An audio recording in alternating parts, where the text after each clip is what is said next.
Et si on se trompait depuis le début? Si la clé du bonheur ne se trouvait pas chez les philosophes, mais chez les physiciens quantiques? Ça peut paraître un peu fou, n'est-ce pas? Eh bien aujourd'hui, on va justement explorer ça, une vision complètement différente de l'épanouissement, avec un regard purement scientifique.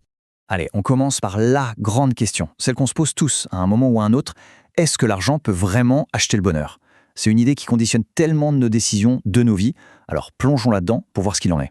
La plupart d'entre nous, on a grandi avec cette idée, cette équation presque mathématique, plus d'argent égale plus de bonheur. Ça paraît simple, ça paraît logique. Mais et si c'était tout le contraire? Si cette formule était en fait complètement fausse? C'est là que le paradoxe commence. Les gens se battent pour avoir de l'argent. Et une fois qu'ils l'ont, eh bien ils deviennent très malheureux. Pourquoi? Parce qu'une nouvelle angoisse s'installe, la peur de tout perdre. Au final, cette richesse, au lieu d'être une libération, devient une sorte de prison, une source de stress permanent. Donc on en arrive à cette conclusion un peu dingue, ne pas avoir d'argent pourrait, dans certains cas, apporter plus de tranquillité d'esprit que d'en avoir des tonnes. C'est quand même un sacré retournement par rapport à ce qu'on nous apprend d'habitude. Alors, pour y voir plus clair, il faut peut-être faire un pas de côté. Et si le problème, c'était le mot bonheur lui-même? Si on se trompait de cible depuis le début? Il est temps de faire une distinction hyper importante entre cette émotion souvent passagère et quelque chose de bien plus profond, de bien plus stable. Et pour nommer ce nouvel objectif, notre physicien va puiser dans une sagesse très ancienne. Il nous parle d'un concept en sanskrit, Ananda.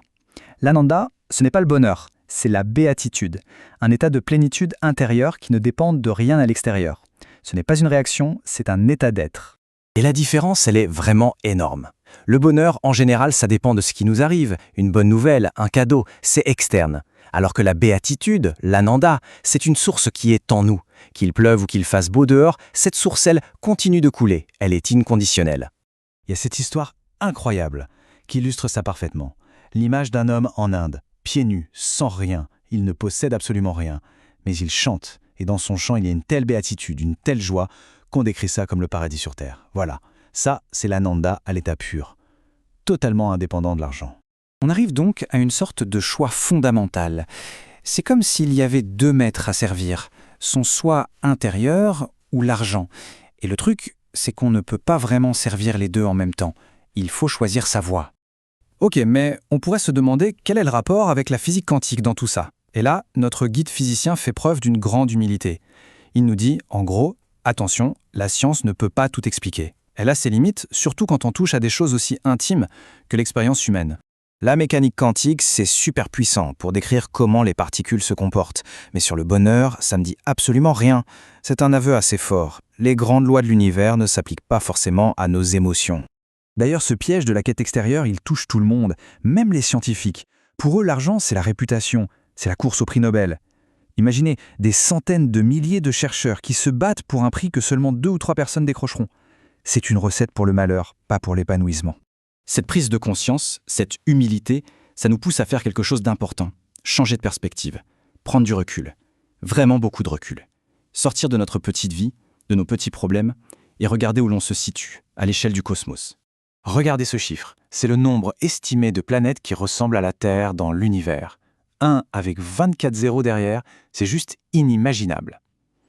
Face à ça, franchement, nos petites angoisses, notre course à la gloire, ça paraît tout de suite un peu dérisoire, non? Ça remet vraiment tout en perspective. Quand on voit les choses comme ça, du point de vue de la nature, l'humanité, ce n'est finalement qu'une expérience parmi tant d'autres. Une expérience qui peut réussir ou rater. Et son succès dépendra sûrement de notre façon de nous comporter les uns avec les autres et avec la planète. Il suffit de regarder l'histoire de la Terre. C'est une longue série de disparitions. À une époque, 90% des espèces ont été rayées de la carte. Les dinosaures, ils ont eu leur heure de gloire, et puis plus rien. Ça nous rappelle que rien n'est permanent. Notre passage ici est vraiment très très bref. Bon, alors, si on résume, l'argent n'est pas la solution, notre existence est super courte et fragile. La question qui se pose, c'est comment on fait pour avoir une vie qui a du sens dans tout ça?